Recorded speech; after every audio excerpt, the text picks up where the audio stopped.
Guys, this is your girl Wakeji Kamore and welcome to Reflections by Wakeji Kamore.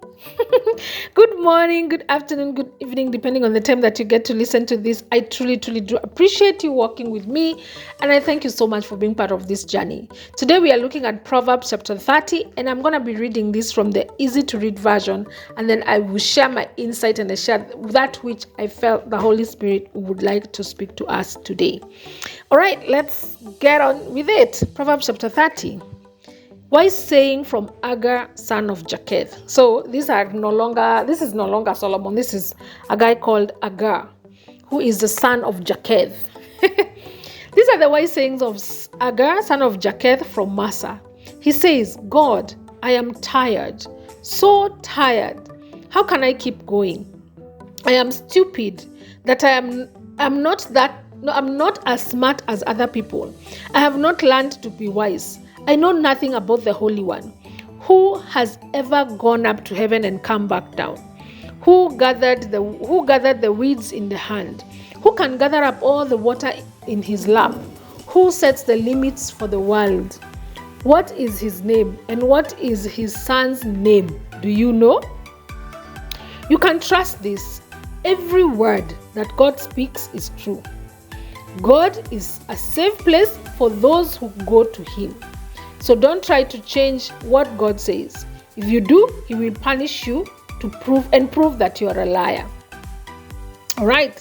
Verse 7 says, God, I ask you to do two things for me before I die. Don't let me tell lies, and don't make me too rich or too poor. Give me only enough food for each day. If I have too much, I might deny that I need you, Lord. But if I am too poor, I might steal and bring shame to the name of my God. Never say bad things about a slave to his master. If you do, he will curse you and you will suffer for it.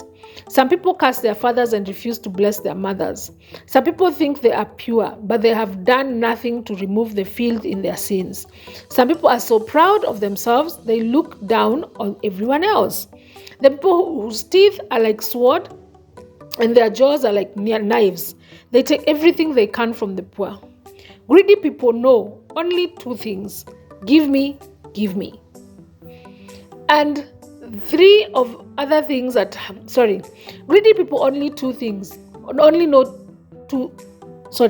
people know only two things.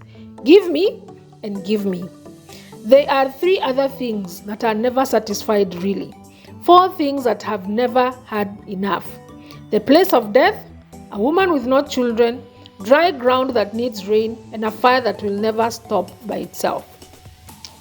People will make fun of their father or refuse to obey their mother, should have their eyes plucked by the wild birds and be eaten by vultures. There are three things that are hard for me to understand. Really, four things that I don't understand. An eagle flying in the sky, a snake moving on a rock, a ship moving across the ocean, and a man in love with a woman. A woman who is not faithful to her husband acts innocent. She eats, wipes her mouth, and then says she has done nothing wrong. There are three things that make trouble on earth. Really, four things that earth cannot bear. A slave who becomes a king, fools who have everything they need, a woman whose husband hated her but still married her, and a servant girl who becomes ruler over the woman she serves. There are four things on earth that are small but wise. Ants are small and weak, but they save their food all summer. Badgers are small animals, but they make their homes in the rocks. Rockers have no kings, but they are able to work together. Lizards are small enough to catch with your hands, but you can find them living in kings' palaces. There are three things that act important when they walk. Really, there are four. A lion, he is a warrior of the animals and runs from nothing. A rooster walking proudly. A goat, and a king among his people. If you have been foolish enough to become proud and make plans against other people, stop and think about what you're doing. Stirring milk causes butter to form. Hitting someone's nose causes blood to flow, and making people angry causes trouble. Wow. So Proverbs chapter 30 is a record of Proverbs of Agar, the son of Japheth. Nothing else is known about Agar from the Bible. In this chapter, number 30, Agar expresses his humility before God, making a request to the Lord, and then gives his students a series of list of things that he has observed over his lifestyle. Each list contains 4 things that fit into a respective category. So the chapter starts with Agar's awareness of how little his wisdom is compared to other people and how little his knowledge of God is. In the rest of the chapter, Agar shares his thought, observations, and statements of wisdom on a variety of topics. He talks about wickedness that he saw in the community. There were people who cursed their parents, hypocrites, proud people, and those who took advantage of the poor. He describes 4 things that can never be satisfied. He describes 4 things that are too wonderful for him. He describes 4 things that make the earth tremble.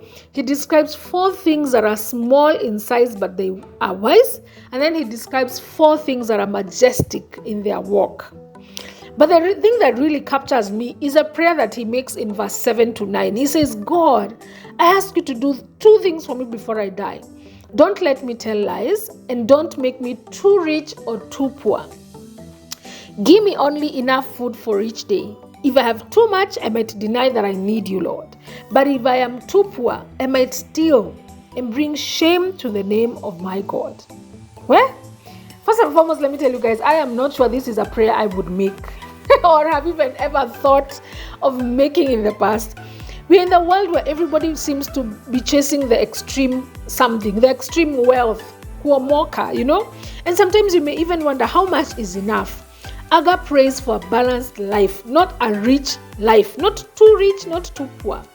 The author prays for a life where he would need to ask for the daily bread, encouraging reliance on God's consistent provision day by day.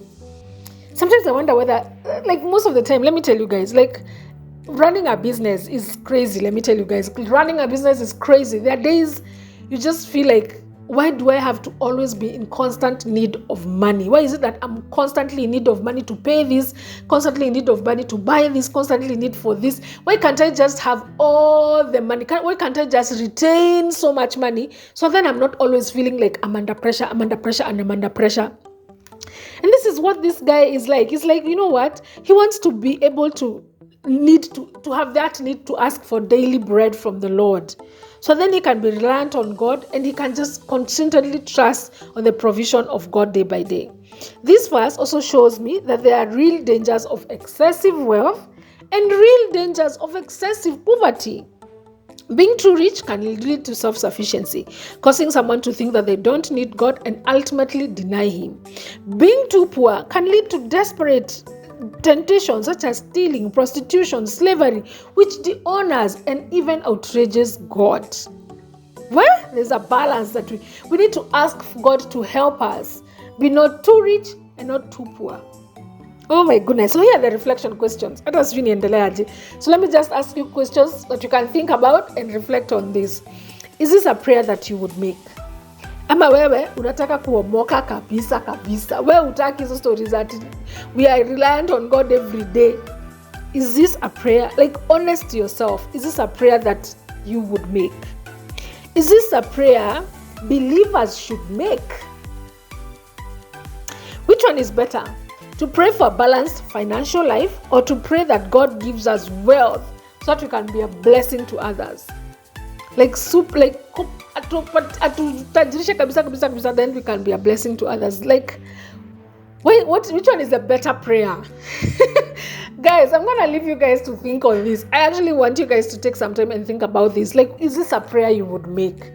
Is this a place that God has? Is this a place you're already constantly at? Because I feel like I'm already in this constantly space. I'm not poor to a place where I'm considering stealing or prostitution or slavery. No. And I am not so wealthy that I don't necessarily need God every day. I'm in that space for every single day. I am asking God, Lord, tunadu? Leo tunatoa wapi pesa ya hii na hii? Gosh, I'm being asked for this money. Where is it coming from? And honestly speaking, the Lord has always provided. Has it been a smooth journey sitting and waiting for the Lord to provide? No. It's not beautiful. And I think that's the reason that causes me to say, I want wealth. Me, I just want to be rich. I just want to have money in the account. I don't want to be asked for anything and not have the money for it. And so what does that do? It removes you from a place where you're reliant on God. It removes you from a place where you're dependent on God. Man, let me tell you, this is a lesson I am currently learning myself. And so, is this a prayer you should make? This is a prayer believers should make. What is stopping you from making this prayer? What's your fear about making this prayer? Think on it and see you tomorrow as we finish this chapter, or rather this book of Proverbs. Thank you for listening and see you tomorrow.